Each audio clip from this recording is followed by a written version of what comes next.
আসসালামু আলাইকুম, আশা করি সবাই ভালো আছেন। যারা ফিনল্যান্ডে স্টাডি করার জন্য আসতে চান বা হায়ার স্টাডি কমপ্লিট করার জন্য আসতে চান বা বিভিন্ন ওয়ার্ক পারমিট বিষয়ে আসতে চান, তাদের জন্য এই ভিডিওটা একটা বেস্ট অ্যাডভাইজেবল ভিডিও হতে পারে।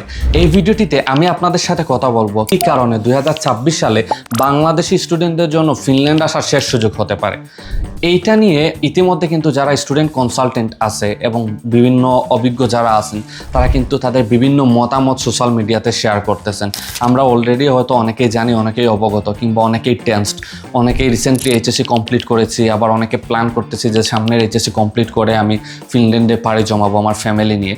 এর মেইন একটা রিজন হচ্ছে ফিনল্যান্ড চুজ করার কারণ হচ্ছে এইখানে ব্যাচেলর এবং মাস্টার দুইটা জায়গায় কিন্তু আপনি ফ্যামিলি নিয়ে চাইলে খুব ইজিলি মুভ করতে পারবেন।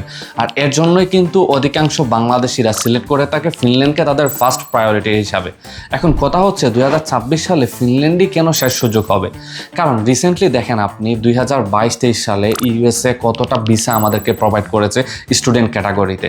সো ওই সময় কিন্তু যে গণহারে কিন্তু ইউএসএ আমাদেরকে হচ্ছে ভিসাটা প্রোভাইড করে, but majority of Bangladeshi student হচ্ছে এখানে পৌঁছার পর কী করলো, তারা হচ্ছে অ্যাসাইলেম করলো বা কানাডাতে মাইগ্রেট করলো। এই জন্য কিন্তু পরবর্তীতে ইউএসএ কিন্তু স্টুডেন্ট ভিসার হারটা খুবই কমিয়ে ফেলছে এবং বর্তমানে কিন্তু ভিসা হচ্ছে না বললেই একদম চলে। যদি আপনার ক্যাটাগরিটা বা আপনার প্রোফাইলটা একদম হাই লেভেল না হয়, তাহলে আপনার ভিসা না হওয়ার চান্স কিন্তু অনেক বেশি। এইবার আসি কানাডার কথায়। কানাডাতে দেখেন আপনি একটা জিনিস খেয়াল করে, বাংলাদেশ, ইন্ডিয়া, পাকিস্তান থেকে গণহারে মানুষ হচ্ছে ভিজিট ভিসা নিয়ে ওইখানে পৌঁছায়। পরবর্তীতে কিন্তু বেশিরভাগ মানুষই ব্যাক আসে না। সো বর্তমানে কানাডার মার্কেটের যে অবস্থা, একেতে হচ্ছে খুবই জব রাশ চলতেছে এখানে, দ্বিতীয়তে হচ্ছে মানুষ হাউজিংয়ের জন্য আসলে কুলকিনারা পাচ্ছে না। সো এইবার হচ্ছে অস্ট্রেলিয়া কিন্তু খুব ভালো ভিসা দিচ্ছে আমাদেরকে, এই যে 24-25 2 বছর ধরে। এখন কথা হচ্ছে অস্ট্রেলিয়া কিন্তু খুবই এক্সপেন্সিভ, যেটা কিন্তু সবাই অ্যাফোর্ড করতে পারে না। তাছাড়া অস্ট্রেলিয়াতে যে টিউশন ফিসটা আছে, যেটা হচ্ছে আপনার দেখা যায় যে 15 থেকে 20 লাখ 25 লাখ টাকা, আর একটু বেশিও হতে পারে বা একটু কমও হতে পারে, এটা আপনার প্রোফাইলের উপর, আমি আবারও বলতেছি।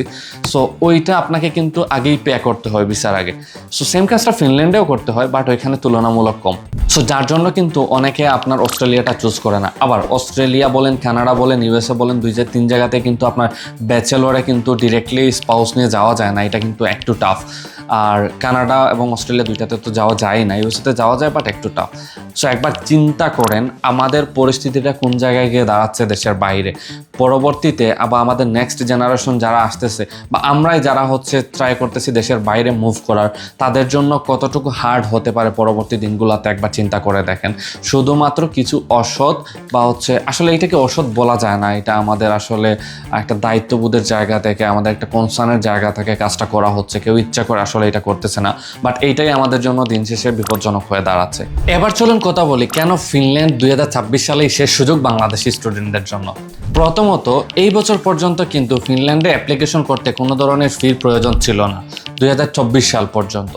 কিন্তু 25-এর এই যে জানুয়ারি ইনটেক থেকে শুরু করে এখন কিন্তু ফিনল্যান্ডের জন্য আপনি যদি রোলিং বা সেপারেটে অ্যাপ্লিকেশন করতে চান, আপনি হন মাস্টার্স কিংবা ব্যাচেলর্সে, আপনাকে কিন্তু 100 ইউরো পেমেন্ট করতে হবে। এবং এরপরে দেখা যাচ্ছে আপনাকে যে টিউশন ফিসটা আছে, এটা কিন্তু দিন দিন বাড়তেছে।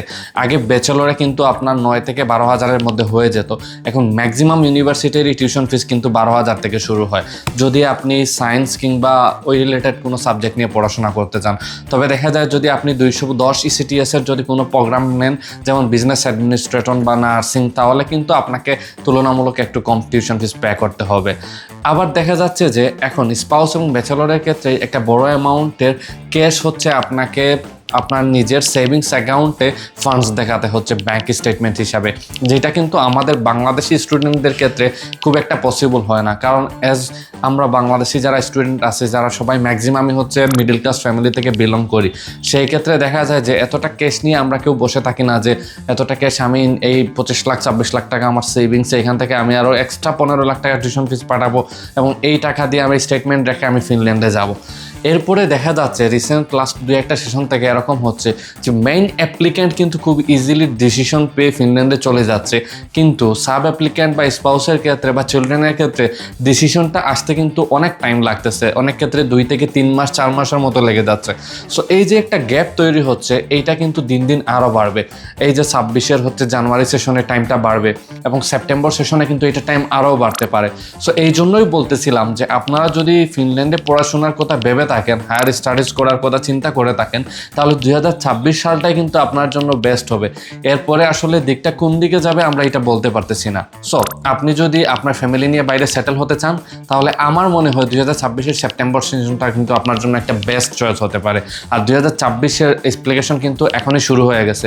যদি আপনারা আমার হেল্প নিতে চান, তাহলে নিচের হচ্ছে আমার যে ইমেলটা স্ক্রিনে, ইমেলে আপনারা আমার সাথে কন্ট্যাক্ট করতে পারেন। আমি আপনাদেরকে চেষ্টা করব আমার যতটুকু নলেজ আছে আমি আপনাদেরকে গাইড করার, আপনাদেরকে হেল্প করার, অথবা আপনারা কমেন্ট করতে পারেন, আমাকে ইনবক্সে মেসেজ করতে পারেন।